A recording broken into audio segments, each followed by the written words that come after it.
am starting with the cost of capital. What is cost of capital basically?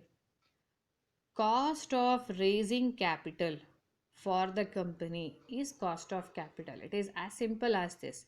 Let's assume a company wants to raise funds, and if it raises through debt, it has to pay interest. If it is through preference, it has to pay preference dividend. If it is through equity, it has to pay equity dividends. In all these three cases, investors will expect something in return for the investment made.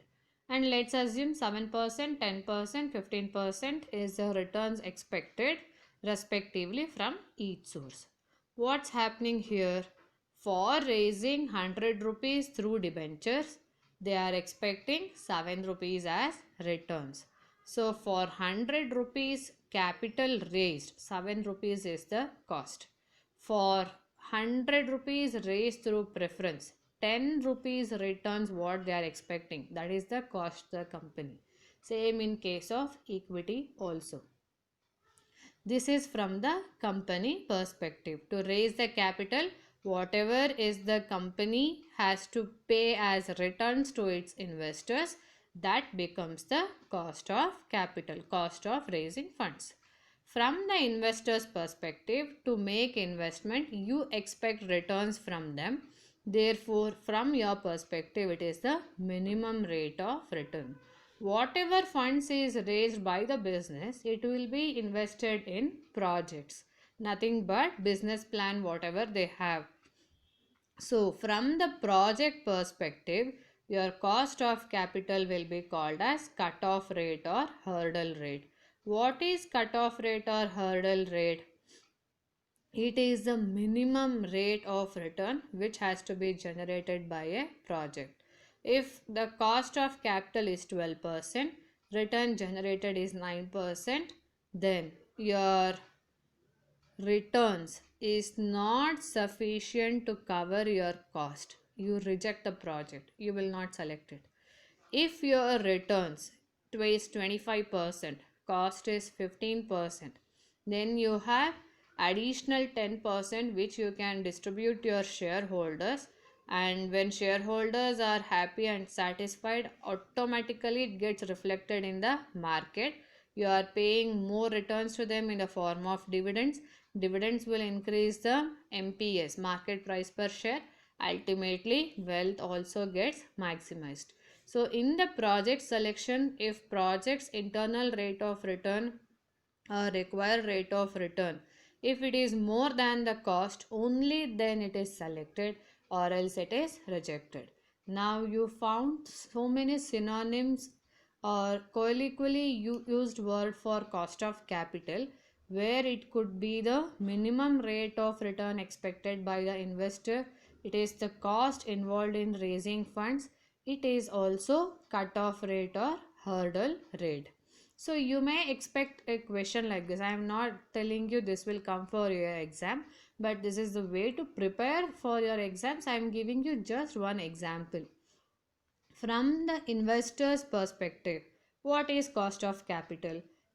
Option A, cutoff rate. Option B, hurdle rate. Option C, minimum rate of return expected.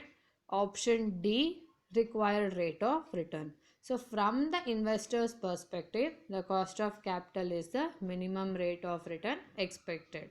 So therefore, girls, you need to make note of keywords properly. Whenever you are doing MCQs, you need to be very meticulous in selecting the right option. You cannot have two answers for the same question. Therefore, start making keywords properly when you are studying the theory concepts.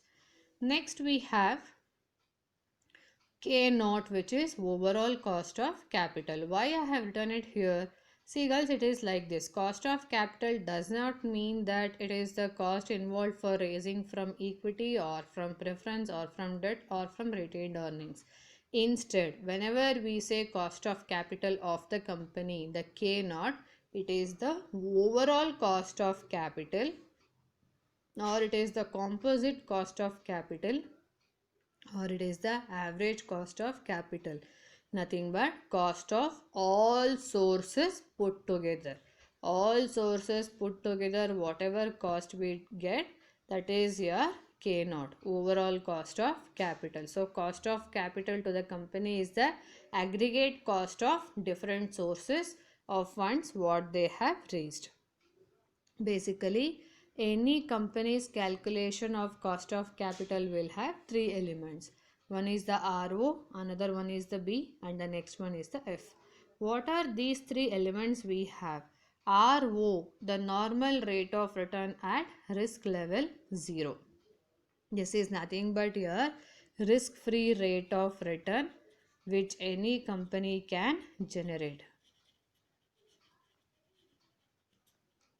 Simple example in normal life situations, I'll tell you girls. If you make investment in bank FD, there is no risk involved. You get returns regularly. So that is the risk-free rate of return. So normal rate of return at zero risk level. There is no risk involved in that. So for any business, what is the risk-free rate of return? That is RO. Then premium for business risk. This is the additional risk for the asset liability management which you need to incur. Then it is the premium for financial risk. Financial risk will arise when there is improper mix in the capital structure. Financial risk arises when there is no ideal combination of debt equity in the company. So keeping some premium for the risk which you are taking, risk-free rate of return is added, and then finally we get the overall cost of capital. Why we need to study the cost of capital? What is the significance of this is studied in the next heading, where the first one is capital budgeting. What is capital budgeting? In case of capital budgeting, you are going to select a project which yields higher return, and then which can give you return in the near short term compared to other projects. So committing your funds to long term projects will be the decision making area in case of capital budgeting. It is the process of deciding whether to commit funds to the fixed assets or not. And here, if a project is generating returns more than the cost of capital, only then the project is selected, otherwise it is rejected. In case of capital structure, the decision making area is deciding about the debt equity combination. What is the debt equity ratio we need to have? As you all know, the advantage of the debt is that interest paid on the debt is always tax deductible income, and this will reduce the taxable income of the company. And disadvantage of the debt is that interest paid on debt is required to be paid whether company is earning profits or making losses. So I have shown example here. If the company has loss of 50,000 but it has to pay interest of 70,000, then overall loss will be 1,20,000. If you have more debt in the capital structure, this is the disadvantage. Whenever you have losses in your business, and to the additional loss, cash outflows are going in the form of interest, which is making you incur more loss. But if you don't have debt, you will not get the leverage benefit, and therefore your cost will increase and returns to shareholders will decrease. Therefore we need to have ideal debt equity combination where the cost is minimum and returns to the shareholders are maximum. Then to evaluate the financial performance of the business, we use cost of capital where returns are more or less to the cost. What's happening, that we check here. And other decision making areas like making dividend policy, working capital management, for that also we use cost of capital. Remember girls, for making dividend decision policy we use, not for dividend decisions. Both are different. I have seen in earlier papers where girls would select either of these thinking both are same. No, both are different. Dividend decision is related whether company has to pay dividends or retain profits as retained earnings. Dividend policy is related to what policy you adopt, whether it is a regular dividend or irregular dividend policy, or it is a stable dividend policy, or it is a no dividend policy. What is your policy on the dividend payment? For that reason, we use cost of capital. Whether we need to retain profits or distribute dividend, which is the dividend decision, that is not required and that doesn't come under cost of capital. Now I'll wind up this short video. If you find this useful to prepare for your exams, I will continue with few more videos in the coming up days. Thank you.